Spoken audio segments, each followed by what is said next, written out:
अस्सलाम वालेकुम व्यूअर्स, मैं हूं आपका होस्ट तौकीर आफ्ताब और आप देख रहे हैं मेरा YouTube channel conceptual maths with Tauqeer Aftab. Viewers, 9th class का सिलसिला चल रहा है और हम लोग मैथमेटिक्स पढ़ रहे हैं। चैप्टर नंबर 1 से लेकर चैप्टर नंबर 10 तक हम लोग कंप्लीट कर चुके। आज हमने इसका चैप्टर नंबर 11 स्टार्ट करना है। व्यूअर्स, मैंने आपको बताया था कि चैप्टर नंबर 9, 10, 11, 12, 13, 14, 15 और 16 इन चैप्टर्स को हमने सिवाय चैप्टर नंबर 12 के जो बाकी मैंने चैप्टर्स आप लोगों को गिनवाए हैं, इन तमाम को हम सिर्फ़ और सिर्फ शॉर्ट क्वेश्चंस के हवाले से इनको कवर करने की कोशिश कर रहे हैं। चैप्टर नंबर 12 और चैप्टर नंबर 16 इन दोनों में से थ्योरम्स आते हैं और हमने इन दो थ्योरम्स होते हैं, उन दोनों में से आर होता है और हमने कोई एक थ्योरम करना होता है। जबकि जो बाकी चैप्टर्स हैं उनको सिर्फ शॉर्ट क्वेश्चन के हवाले से हमने कवर करना है, क्योंकि इन तमाम चैप्टर से तकरीबन दो शॉर्ट क्वेश्चन और एक MCQ आता है, जिसके अंदर डेफिनेशंस भी हैं और कुछ क्वेश्चंस भी हैं। तो मैं क्वेश्चंस के हवाले से ही ये चैप्टर आप लोगों को करा रहा हूँ। नेक्स्ट हम लोगों ने चैप्टर स्टार्ट करना है चैप्टर नंबर 11, जो कि पैरेललोग्राम और ट्राइंगल्स के हवाले से है। अब पैरेललोग्राम क्या होती है, इसकी डेफिनेशन हम लोग ऑलरेडी प्रीवियस क्लासेस के अंदर भी पढ़ चुके हैं।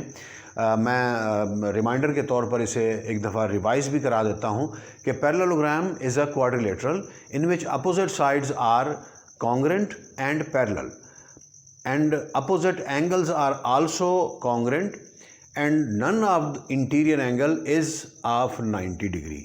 इनमें से कोई भी जो इंटीरियर एंगल है वो 90 डिग्री के इक्वल नहीं होता। और पैरेललोग्राम की फिगर किस टाइप की होती है, ये एक पैरेललोग्राम है। इसमें अपोजिट साइड्स जो हैं वो पैरेलल हैं और कॉन्ग्रेंट हैं। ये दो साइड्स और ये दो साइड्स आपस में पैरेलल और कॉन्ग्रेंट हैं और जो इंटीरियर एंगल्स हैं इनमें से कोई भी 90 के इक्वल नहीं होता। तो ये पैरेललोग्राम होती है। इसी तरह से ट्राइंगल के हवाले से हम पढ़ चुके हैं कि ट्राइंगल क्या होती है, जिसके अंदर 3 साइड्स होती हैं। A close figure in which there are 3 sides is said to be triangle. इसके अंदर तीन वर्टिसेस होते हैं और 3 इंटीरियर एंगल्स होते हैं। सम ऑफ द इंटीरियर एंगल्स 90 के इक्वल होता है। इसके अलावा और भी बहुत सारे रिजल्ट्स हैं ट्राइंगल के हवाले से, जो कि हम नेक्स्ट आगे आने वाले चैप्टर्स के अंदर पढ़ेंगे।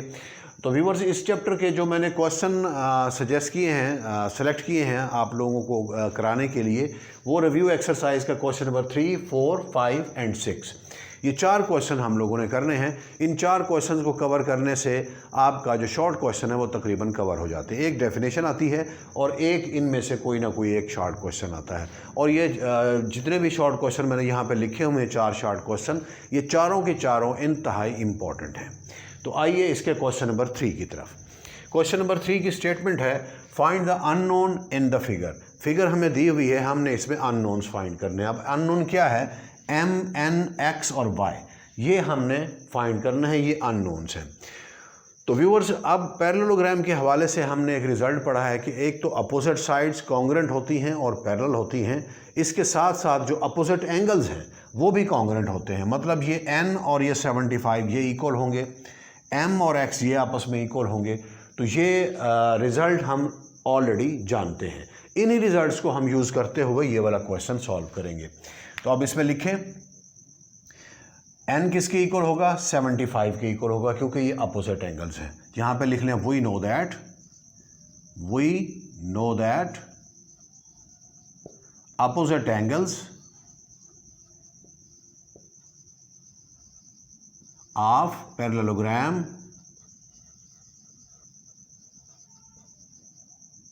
Are congruent.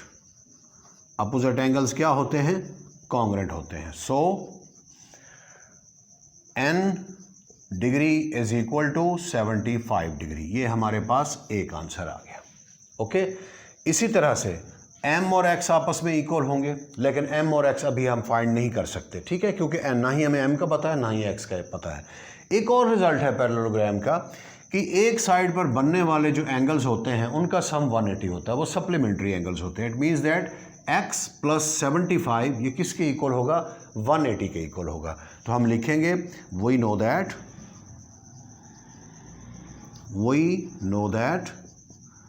X plus 75 degree equal to 180 degree. Okay, ये सप्लीमेंट्री एंगल्स होते हैं। 75 को दूसरी तरफ लेकर जाएं तो X is equal to 180 degree minus 75 degree, that is 105 degree. तो x इज इक्वल टू आ गया 105 डिग्री। ओके, ये हमारे पास x की वैल्यू आ गई। इसी तरह से x और m ये आपस में इक्वल हैं। Also x is equal to m is equal to 105 degree. So m किसके इक्वल आ गया? ये भी 105 डिग्री के इक्वल आ गया। 1 2 3 चीज़ें हम लोग फाइंड कर चुके, m, x और n। अब हमने फाइंड करना है y। y को आप देखें, ये एक लाइन पर दो एंगल्स बन रहे हैं x और y, और एक लाइन के ऊपर जितने भी एंगल्स बनेंगे ऊपर या नीचे उनका सम क्या होगा? 180 के इक्वल होता है। ये भी रिजल्ट हम ऑलरेडी जानते हैं। अगेन लिखें, we know that x plus y equal to 180 degree. अब आप देखें x किसके इक्वल था? 105 के इक्वल था। तो हम लिखेंगे 105 plus y equal to 180 degree. तो y किसके इक्वल आएगा? 180 माइनस 105, दैट इज ये आ जाएगा 75 डिग्री। ये आपका नेक्स्ट आंसर आ गया। मुश्किल क्वेश्चन नहीं है, आसान से क्वेश्चन है। इसी तरह से क्वेश्चन नंबर 4 देखिए। क्वेश्चन नंबर 4 के अंदर यही है कि हमने अननोन्स फाइंड करना है, मतलब x फाइंड करना है और m की वैल्यू फाइंड करनी है। अब आप देखें, इसमें भी एक हमारे पास पैरेललोग्राम है, तो अपोजिट एंगल्स क्या होंगे? इक्वल होंगे। तो हम लिखेंगे वी नो दैट, यही स्टेटमेंट लिखे, we know that opposite angles of parallelogram are congruent. तो क्या हो जाएगा? 11x equal to 55 degree. तो x किसके इक्वल आ जाएगा? 55 डिवाइडेड बाई 11 5s आर, तो x degree is equal to 5 degree. ये हमारे पास x की वैल्यू आ गई। इसी तरह से अब आप देखिए, ये b किसके इक्वल होगा? हम जानते हैं कि a और b ये दोनों सप्लीमेंट्री एंगल्स हैं। यहाँ पर भी हमने ये रिजल्ट यूज़ किया था। ये देखिए x प्लस 75, ये दो एंगल्स, इनका सम क्या है? 180 है। तो यहाँ पर क्या है? a और b। तो हम लिखेंगे measurement of angle a plus measurement of angle b equal to 180 degree. अब a की वैल्यू हमारे पास 55 डिग्री है, तो लिख लें यहाँ पर 55 degree plus measurement of angle b equal to 180 degree. Measurement of angle b is equal to 180 degree minus 55 degree, that is measurement of angle b is equal to 180 में से 55 को माइनस करें तो ये आ जाएगा 125 डिग्री। ये हमारे पास b की वैल्यू आ चुकी। अब आप देखें, ये जो एंगल b है और एंगल d है ये दोनों आपस में इक्वल होंगे क्योंकि अपोजिट एंगल्स हैं ये। तो यहाँ पे स्टेटमेंट लिखेंगे, we know that opposite angles of a parallelogram are congruent, so angle d congruent to angle b। अब एंगल d किसके इक्वल है? 5m plus 10 degree equal to b की वैल्यू क्या थी? अभी फाइंड की है हमने, 125 डिग्री। अब 5m is equal to 125 minus 10 degree. तो 5m इज इक्वल टू 125 में से 10 माइनस करें तो ये आ जाएगा 115 डिग्री। और m किसके इक्वल हो जाएगा? 115 डिवाइडेड बाय 5। 5 2s आर 10 और 5 3s are 15, that is m is equal to 23 degree. ये हमारे पास m की वैल्यू आ गई। इसी तरह से नेक्स्ट देखिए क्वेश्चन नंबर 5। इसके अंदर हमने m और n की वैल्यूज़ फाइंड करनी है। अभी m और n कहाँ पर हैं? ये साइड्स पर हैं, तो हम एंगल्स को इन्वॉल्व नहीं करेंगे, हम साइड्स को इन्वॉल्व करेंगे। We know that opposite sides of parallelogram are congruent. तो हम लिखेंगे LM किसके इक्वल होगा? PN के इक्वल होगा।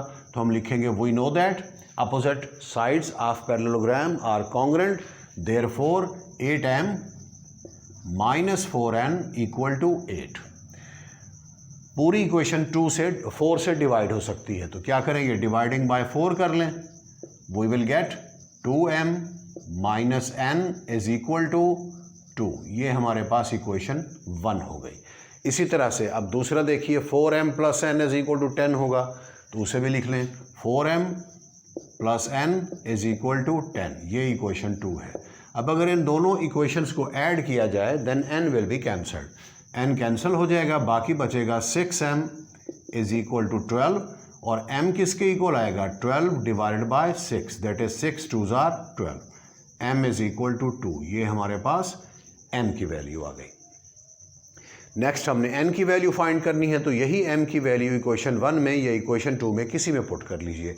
मैं इसे 1 में पुट कर रहा हूँ, putting in 1, putting in equation 1 we will get 2 multiply by m की वैल्यू 2 है, minus n is equal to 2, that is 4 minus n is equal to 2, minus n is equal to 2 minus 4, minus n is equal to minus 2, negative will be cancelled, n is equal to 2। ये हमारे पास n की value आ गई। इसके बाद question number 6, इसमें लिखा है in question number 5 find angles. Angles हमने फाइंड करने हैं। अब एंगल की बात हो रही है तो हम एंगल्स को यूज़ करेंगे कि अपोजिट एंगल्स क्या होते हैं, कॉन्ग्रुएंट होते हैं। अपोजिट एंगल्स कॉन्ग्रुएंट है, 55 के इक्वल है दिया हुआ है। एंगल P और एंगल M ये कॉन्ग्रुएंट होंगे, लेकिन इनकी कॉन्ग्रुएंसी को यूज़ करते हुए हम ना ही M फाइंड कर सकते हैं ना ही P फाइंड कर सकते हैं। तो हम क्या करेंगे, हम वो रिज़ल्ट फाइंड करेंगे, हम वो रिज़ल्ट यूज़ करेंगे जिसमें क्या है कि एक साइड पर बनने वाले जो दो एंगल्स होते हैं उनका सम 180 के इक्वल होता है। तो हम लिखेंगे we know that angle L plus angle M is equal to 180। Angle L, measurement of angle L plus measurement of angle M is equal to 180 degree. अब L किसके इक्वल है, 55 के इक्वल है, लिख लें यहाँ पर 55 degree plus measurement of angle M is equal to 180 degree, और measurement of angle M is equal to 180 degree minus 55 degree. Measurement of angle M is equal to, ये आ जाएगा 125 डिग्री। ये हमारे पास एंगल M की वैल्यू आ गई। अब हम जानते हैं कि M और P ये दोनों आपस में कॉन्ग्रुएंट होंगे, तो हम लिखेंगे we know that measurement of angle P is equal to measurement of angle M, और मेजरमेंट ऑफ एंगल M क्या है, 125 है। तो इसका मतलब ये हुआ कि measurement of angle P is equal to 125 degree, और ये हमारा आंसर होगा।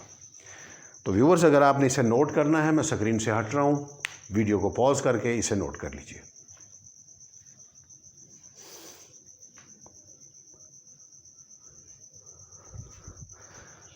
व्यूअर्स, ये था हमारा आज का लेक्चर। उम्मीद है कि आपको ये समझ आया होगा और वीडियो अच्छी लगी होगी। अगर आपको ये समझ आया है तो मेरी वीडियो को ज़रूर लाइक कीजिए, साथ ही मेरे चैनल को सब्सक्राइब भी कीजिए, और मेरा मैसेज अपने दोस्तों तक भी पहुंचाएं कि इंशाल्लाह 9th के बाद हम लोग 10th फर्स्ट ईयर और सेकंड ईयर को ऐसे ही ग्रेजुअली ईच एंड एवरीथिंग को देखने की और समझने की भरपूर कोशिश करेंगे। आपका बहुत बहुत शुक्रिया। अपना बहुत ज़्यादा ख्याल रखिएगा। अस्सलाम वालेकुम।